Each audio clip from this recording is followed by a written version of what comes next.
Getting it real with RealChunWai on the hottest topics, frank, engaging and candid. Don't forget to like, share and subscribe. The tragic disappearance of MH370 on March 8, 2014 continues to remain unresolved. It was followed by the downing of MH17 in Ukraine on July 17 the same year. To share with us about this double tragedy is the former Director General of Civil Aviation for 11 years, Azharuddin Abdul Rahman. Greetings, Malaysians and followers from around the world. It's been 9 years since the two tragedies, the MH370 and of course MH17. It has continued to raise questions, especially regarding the whereabouts of 370 after 9 long years. So joining us today is someone who has been following this issue. In fact, he was involved in these two tragedies. We're referring to Dr. Sri Azharuddin Abdul Rahman, who was the former Department of Civil Aviation Chief at that time. So welcome, Dr. Sri, to this show. We will talk about this straight away with this conversation, Dr. Sri. Now, after 9 years, why did Dr. Sri decided to write this book? Thank you, Dr. Sri Wong, for inviting me. Actually, this book, I've been writing it since I left, since I retired in 2018. 2018. I retired 2018. Then the Department of Civil Aviation was upgraded to become a Civil Aviation Authority of Malaysia, CAM, as it is known. And I was put as the chairman of the authority. As the investigation and the search of MH370, then at the tail end in July, the search was suspended in June. And in July, the investigation report was declared to the public. And I decided to leave. I think it's over 40 years I've been with the service. I joined the private sector then. I have all the notes and I've prepared, as some of you will have known, and I'm sure I've known also, there are a number of litigation going on. So I was advised not to publish it or not to write anything while the litigation is going on.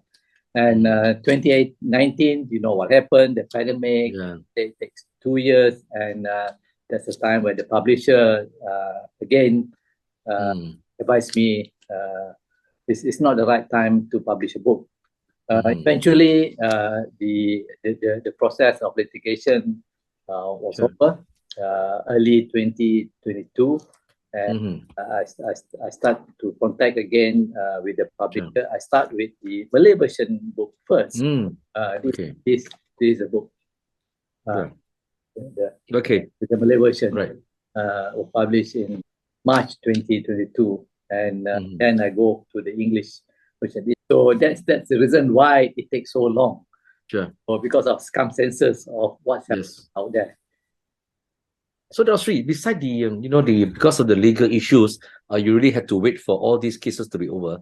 But to actually put together the material you have, put together this book and everything, what was the time frame it took for you to put together an actual book? The first one in Bahasa Malaysia. It takes quite some time because I'm not a writer, first of all. I'm in charge of coordinating the search of MH370 and also partly to help with the investigation of MH17. Overwhelming, the workload. And I was recommended by my peers at that time. Said, why don't you compile book so that the people in the future, or the officer in the future can refer to your book and see how it's been done. I thought about it quite some time, so I decided to write a book based on my experience rather than what's really happened. If you read the book, there's not much of technical analysis, because if you write technical analysis, then it's for the expert. My book for the masses, people out there, laymen. And that's the style of writing I wrote, both in Malay and English. Malay bersantai lah, you know. Very, very relax, chit-chat. And who am I in the first few chapters, how I came about to be in the aviation world, and the incident, both MH370 and 17. And I focus also on the theories, what people talk about around the world.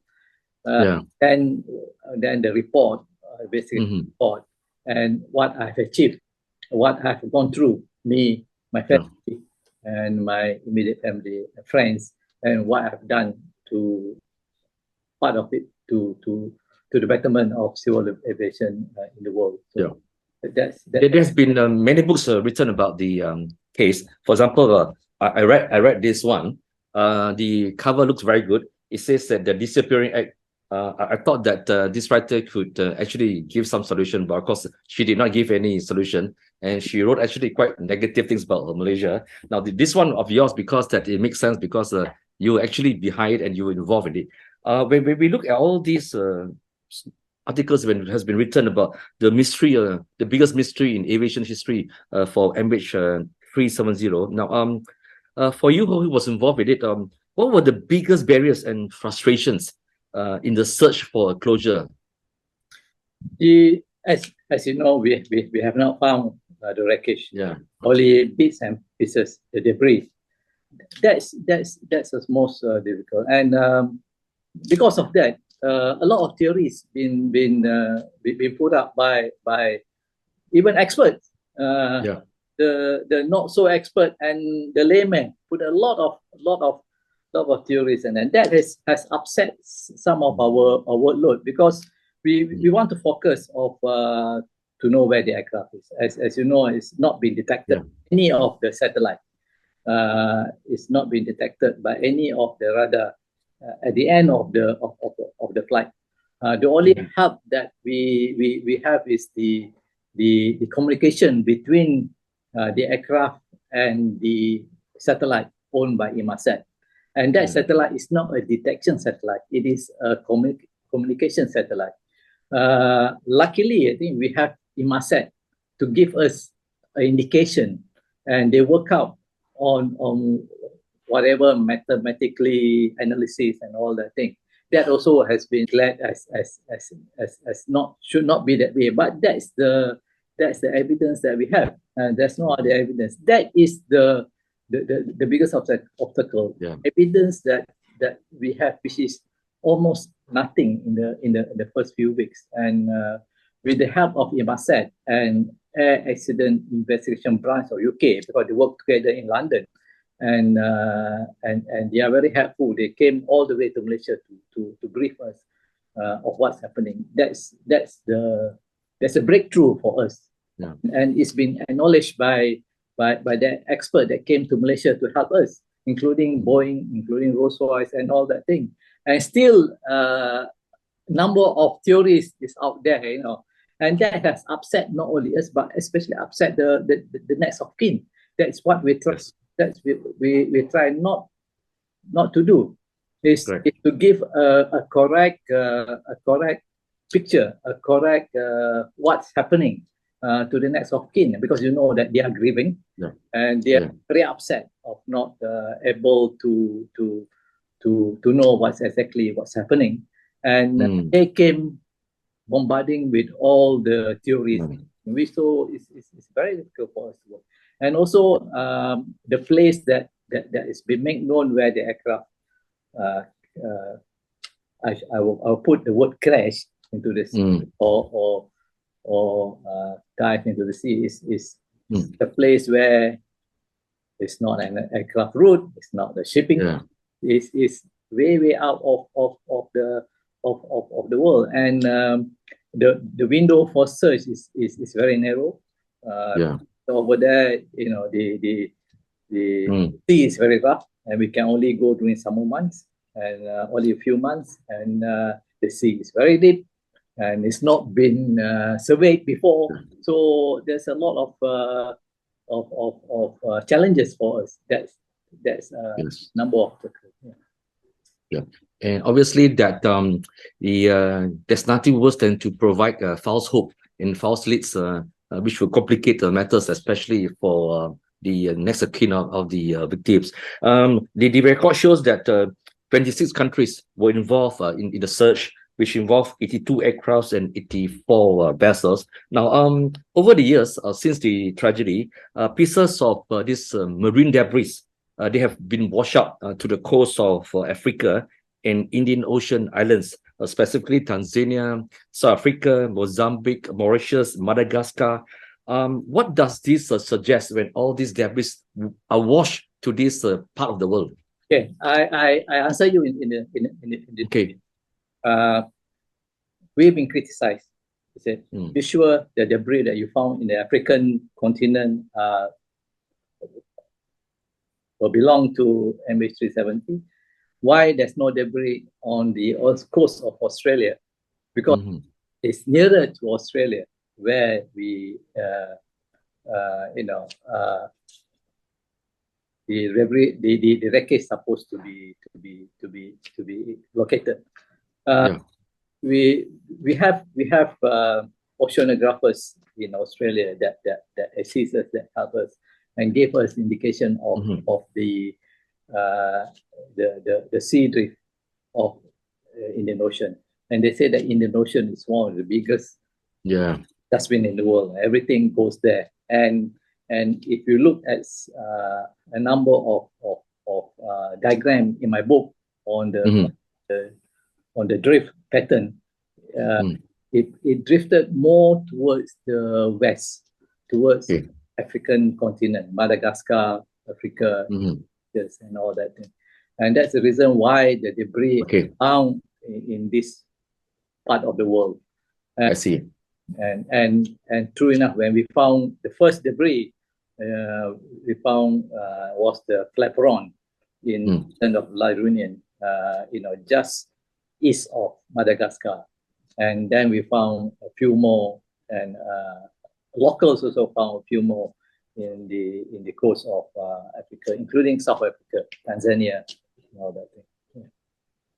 So when you say flap, it means the part of the wing, right, of the aircraft? Flaps is part of the wing, yes. Flaperon is part of the wing, which helps the wing to contour the wing, to slow down the aircraft while landing, and to give a more uplift during takeoff. So I don't want to go to technical because here to talk about technical. Now, all these parts, I understand there are 20 over parts of this debris. What happens to them when after they are found? There are 27, and 3 of them are confirmed to be from the MH370.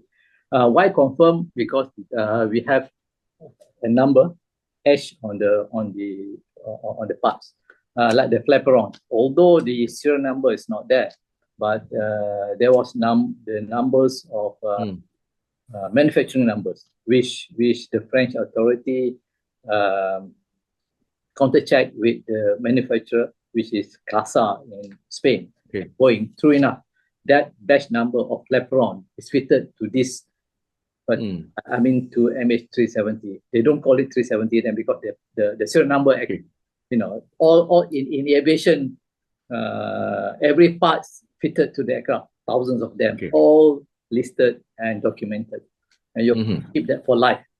And also we found I think it's in my book also, MES did a repair, a small repair on the flaperon, and before they opened the box, the engineers of MES told me, if this is a repair that I made, I brought in the engineering drawing. If this repair then confirmed to be the MH370. Yes, the repair very clearly. And the flaps they found in Tanzania with the serial number on, that matched the serial number that fitted to the MH370. And then one more bucket is a wall, a dividing wall between the classes in the aircraft, and Okay. that motif is unique to MAS aircraft. The others, we confirm that it is MH3. Sorry, it is a Boeing 777 parts, but cannot be 100% Okay. because we don't have Sure. numbering that we can truly say that it comes from MH370. But we know that it's Boeing 777, and experts will just say that there's no other 777 that went down to the sea, and then there's only one, so it's got to be that. But we cannot exactly, Sure. And the parts when we receive it, either one of our men, or most of the time are the investigators that went all the way to Africa, pick it up, come back and try to analyze it, and to confirm, analyze it, what really happens to the aircraft. So that's what we do to debris, and that debris have been kept until now in Ministry of Transport. Why Ministry of Transport? Because the Malaysian Investigation Bureau, known as AIB, Accident Investigation, Aircraft Accident Investigation Bureau, is under the MOT and reported to transport. So I don't know whether it's now being kept in MOT building or wherever it is. I'm not sure now, but it's in the purview of Ministry of Transport. So, Dr. Sri, if there are new debris suspected to be from MH370, if they are washed up again in this part of the world, if these new parts are found, they will still be sent back to Malaysia, and this particular team will examine it again. Is that correct? I talk about what I know when we when they closed, not closed, when they reported the investigation report. It says that when there's a new evidence, new leads, the government may open up investigation again. I guess I would suspect it will be a new team, because that team already been report has been written, has been published. So if there's a new lead, I'm sure the government will have a new team. Of course, if I the government, I would select one or two from the last team for continuity and for the experience and knowledge that they gain. Investigation. Doctor, you mentioned in your book this particular American by the name of Blair Gibson, where he used his own personal savings to look for debris. That he probably found 20 possible debris. Who is this American who has got so much interest in this subject? He's a lot of people have interest in aviation, thousands of them. And this particular gentleman, from he sold everything what he owned, and goes to Africa and go to the beaches of the east coast of the African continent, and collected a number of debris. And he then contacted the next of kin in first instance. Next of kin contacted us, and we actually pick up the pieces that he found. So he's doing his own job. We are very indebted to him to bring back some of the debris. He even came all over to Malaysia, presented the debris to the Minister of Transport. At one time, came over to Malaysia, and he's very close to the next of kin in Malaysia. And every year when there's a gathering of kin to coincide with the anniversary, he came along. So I see. I've met him a couple of times. What is his background? I'm not sure. I think he's an engineer. I think so. I'm not sure now. Because there's no closure, nobody quite know what really happened. Do your family members, have they ever asked you? Your friends must have asked you. Surely you know something, one, Oh, sure, you're not telling us only. You must be my, something. you were my wife. Oh, are you sure? They said, yeah. What I can tell you, what I can tell my friends, you have family gatherings, you have reunions, and one of the reunions, I was called up to the stage and declare what we know about MH370. I said, what we declare to the public, what we declare to the media for the past 3-4 years, then 3-4 years.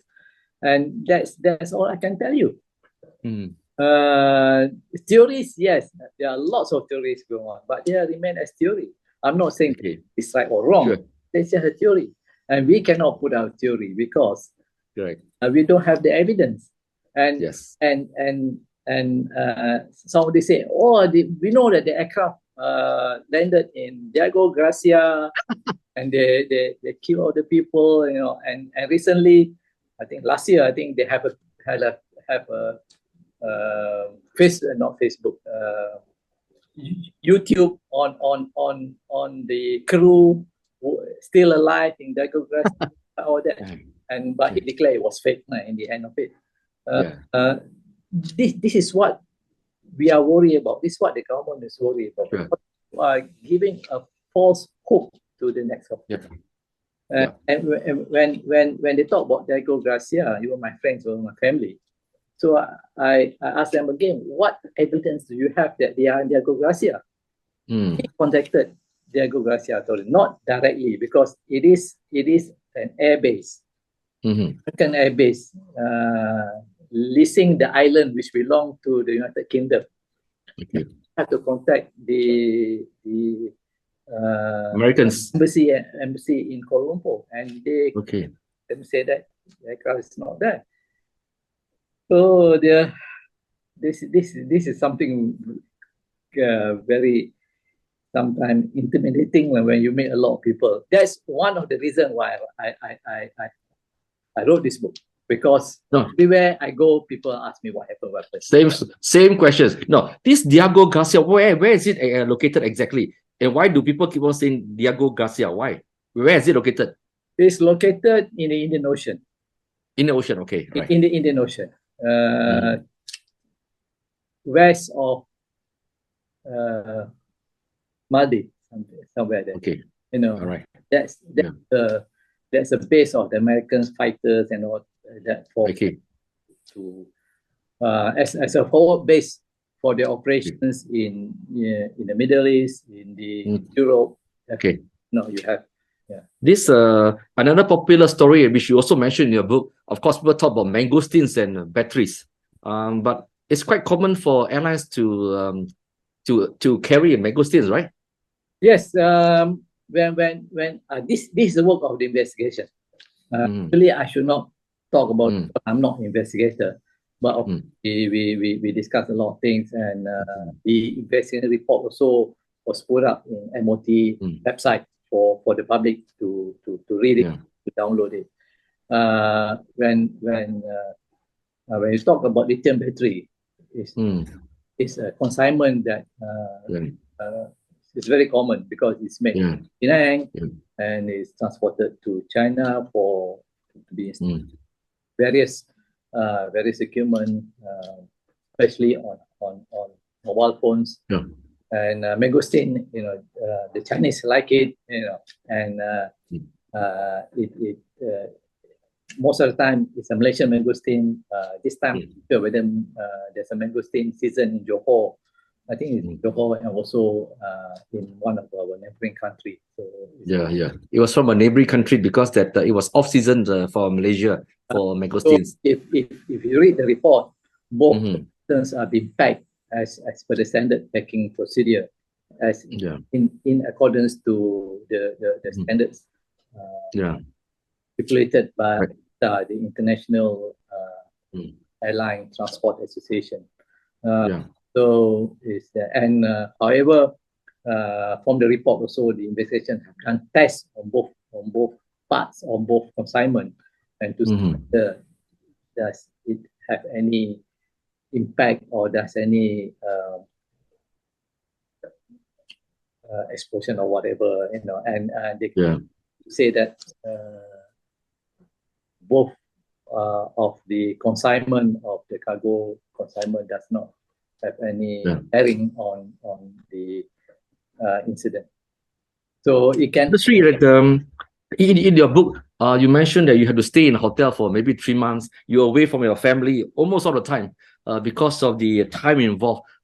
In doing this investigation, all this work, which part was the most difficult for you? Although at that time it's almost routine, because it start off, I woke up in the morning, the first thing my phone, my computer, any new leads, any new information.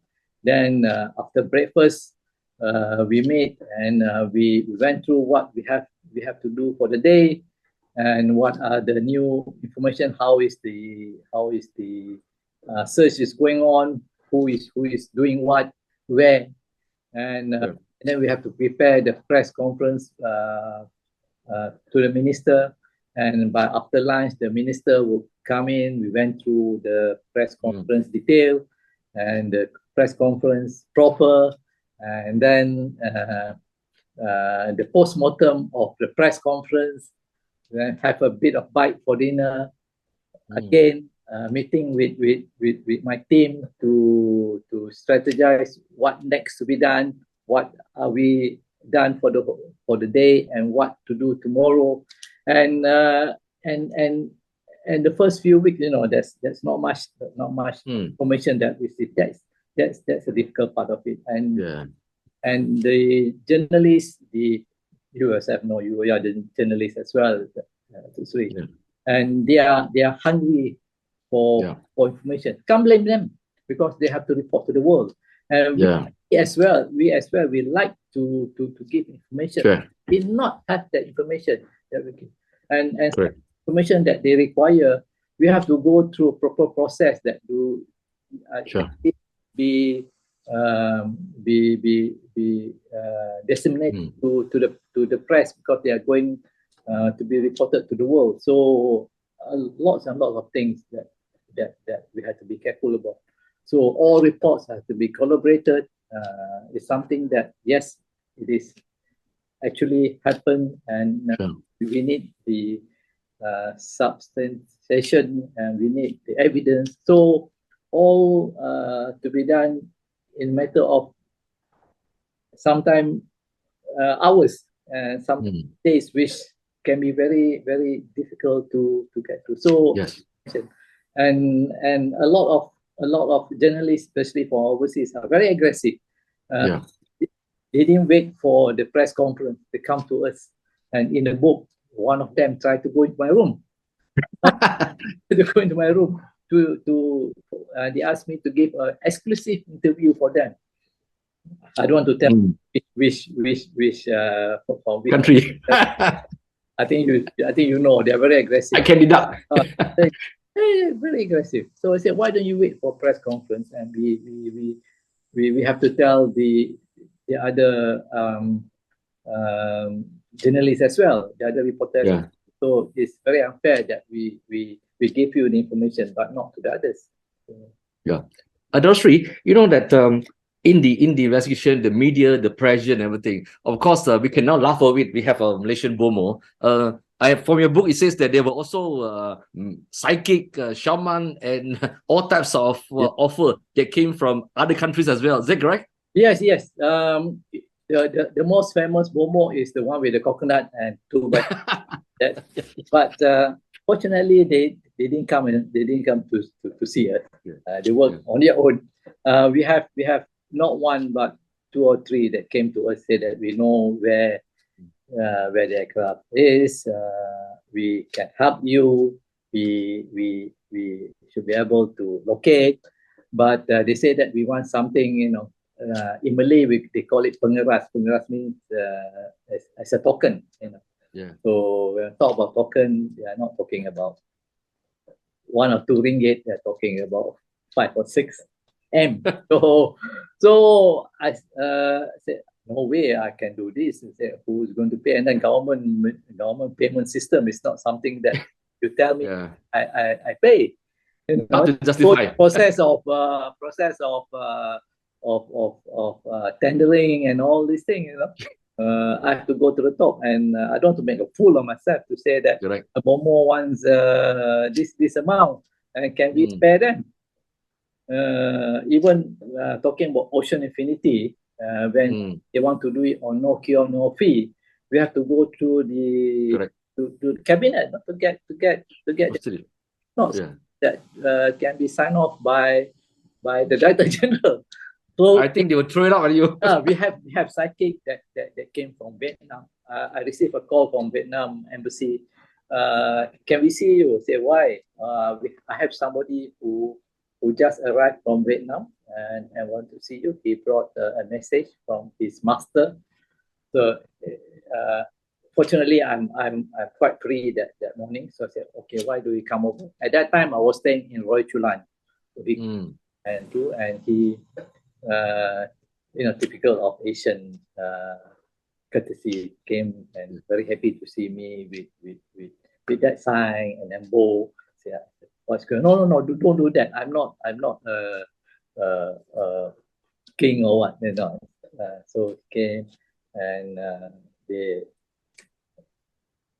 say something which is in their language before they open up the envelope, which is yellow color envelope, and there's a paper, folded paper, and open up. There's a map of Southeast Asia with the tip of Sumatra and a cross on north of the tip, and they have a red, if I'm not mistaken, a red ribbon. Okay, so I said, what's this? Oh, this comes from the master, and the master wishes you, all that. Just cannot remember the exact word. And she asked me to hold the ribbon. I said, I better don't. And then she showed me where the master catered the aircraft, which we have gone through. There's nothing there. So there's nothing there. And the officer from the Vietnamese embassy was courteous enough to be our interpreter, and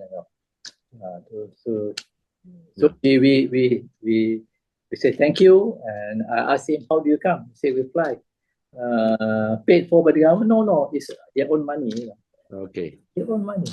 And we have a gentleman from India who emailed my colleague to say that we know with aircraft, we want to see you. I said, no, don't worry about this. You just can email. You just read the email, and suddenly he appeared in front of my door. And I was having a discussion then. Said, I'm so and so. Yeah. Oh, you are so and so. I cannot remember his name now. And he came over. He said, I show you. He bring atlas. Those days our school. Yes, that old atlas. Form 5 atlas. No, we don't have atlas anymore. Let's open up the atlas and then show me. I say, okay, you show me. And then he tried to divert their attention of talking about something else. No, I say, you show me where you think the aircraft. And he refused. So I told him politely, I'm sorry, I cannot do that. So either you show me where you think the aircraft is. I don't want to, discuss. I think he's more asking for the tokens, which no. Those very difficult to I cannot chase that now, because then they will thought that I'm very arrogant or not cooperative enough. Not willing to hear information. I'm willing to hear, but at the same time, I want to know what is your conclusion on whether about the location of the aircraft. But this one take up a lot of your time and necessary. Dr. Sri, I have this question. In your book, you says that you have this situation where these families of this victim, when I read this also, seram ni, spooky, they send you a bag with his name there. Please do not forget me. Has this stopped, or is it continuing? No. It's not continuing. But from the book, I try to be as detailed as possible. I received the bag, the box, and it came from Belgium. I got thanks from Belgium, Netherlands, all that thing. So I told my wife, hey, I received a birthday gift. Because my birthday was 2 weeks before that. So I said, I received a birthday gift. So have you opened it? No, I'm going for a wedding. Wedding came back at night. Malaysian wedding always arrive back. Yeah. And then almost midnight. Let's open what it's all about. When I open up the bag, it's a picture of a man, and he says that I don't think I can name the person. And he said that I'm stranded since 5 years ago.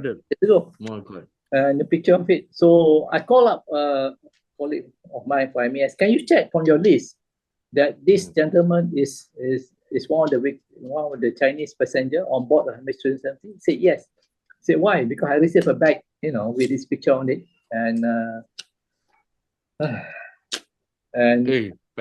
yeah, and I have to contact the police. The police said, "Do not touch the bag. Do not open the bag. We will come tomorrow."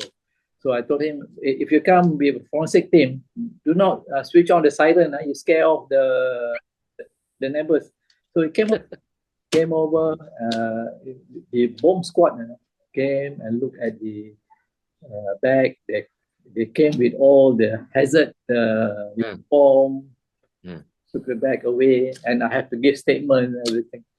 The scariest part of it, a few days later, they sent me a WhatsApp message on the group, and from the group I know who they sent to.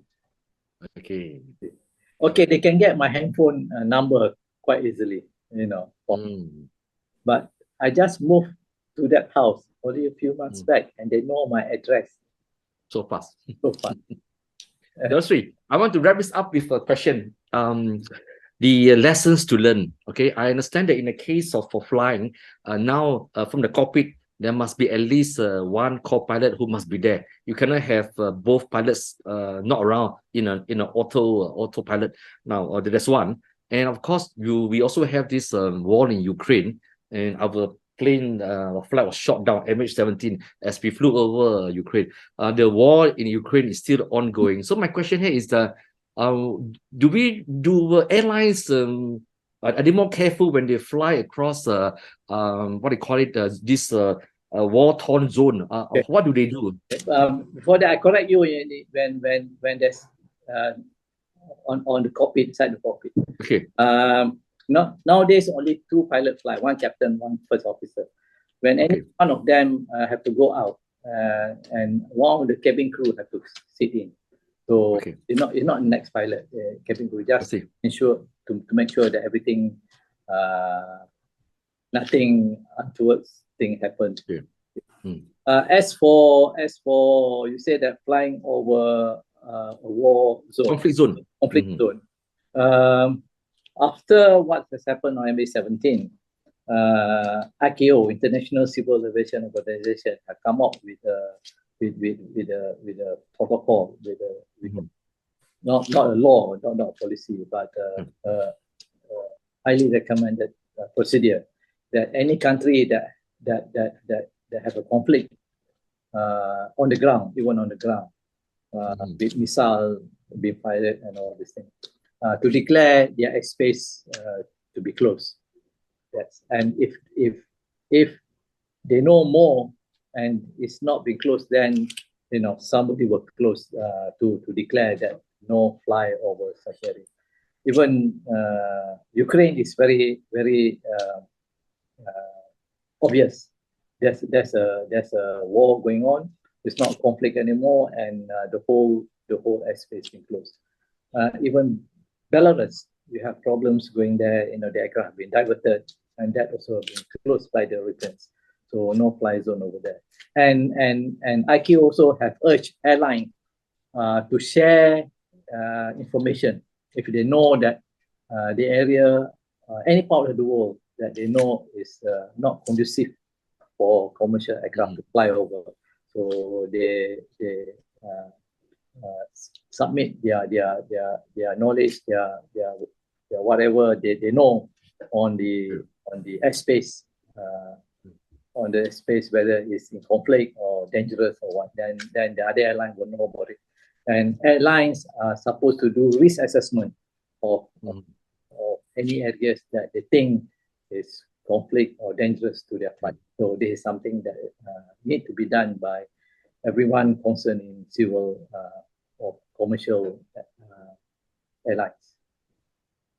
Thank you, Delstri, for taking time to explain some of the new developments, and of course, to shed some light to what has happened in the past for the two tragedies that's happened, the MH370 and the MH17. I think that for those who want to learn more, please get a copy of this book, the English version as well as the Bahasa Malaysia version at major bookstores. And if you're in KL, I got this in Kinokuniya in KL.